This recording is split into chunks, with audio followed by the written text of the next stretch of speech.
నేను ఆ రోజు ఆడబిడ్డల కోసం డాక్రా సంఘాలు పెట్టాను. ఏం తల్లి జ్ఞాపకం ఉందా మీ అందరికీ? అప్పుడప్పుడు మర్చిపోతూ ఉంటారు. మళ్ళా కష్టాలు కొని తెచ్చుకుంటాం. ఇంకో పక్క వైకుంఠ పాడ ఆడతాం. పైకి ఎక్కడం, మళ్ళా కిందికి పడడం, మళ్ళా నేను అభివృద్ధి చేయడం, ఇంకొకటి వచ్చి జడగొట్టడం. ఈసారి మాత్రం జరగడానికి వీలు లేదు.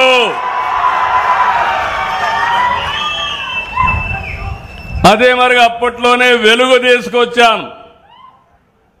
పేదరిక నిర్మూలన కోసం వెలుగు తీసుకొచ్చాను. డాక్రా సంఘాలే కాదు, సాగునీటి సంఘాలు తీసుకొచ్చాం. స్వయం సహకార సంఘాలను తీసుకొచ్చాం.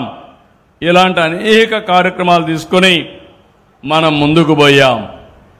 ఈరోజు మీరు చూస్తే ఈ యొక్క 30 సంవత్సరాల్లో మనం ఏవైతే చేశామో, విభజన జరిగిన తర్వాత కొన్ని కష్టాలు వచ్చాయి.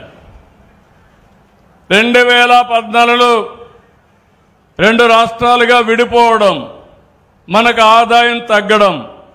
మళ్ళీ నేను ఆలోచించాను, నన్ను మీరు నమ్ముకున్నారు, పార్టీని మీరు నమ్ముకున్నారు, ఇన్ని సంవత్సరాలు గౌరవించారు, తిరిగి మీ రుణం తీర్చుకోవాలని 14-19లో దేశంలో ఎక్కడా జరగని అభివృద్ధి మన రాష్ట్రంలో చేశాం. అయితే 19లో మనం ఓడిపోయిన తర్వాత ఈరోజు 10 లక్షల కోట్ల రూపాయల అప్పులు. ఇంకో పక్క అభివృద్ధి మొత్తం ఆగిపోయింది, విధ్వంసం జరిగింది. కానీ నేను భయపడలేదు. మీరు భయపడ్డారు, కొంతమందిని భయపెట్టారు, మిమ్మల్ని కూడా భయపెట్టారు.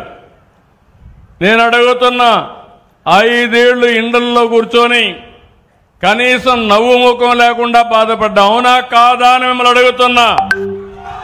ఈరోజు మీకు స్వేచ్ఛ వచ్చిందా లేదా అని అడుగుతున్నా. అవునంటే గట్టిగా చప్పట్లు కూడా చెప్పండి. ఫ్రీగా చెప్పగలుగుతున్నారు, అడగగలుగుతున్నారు.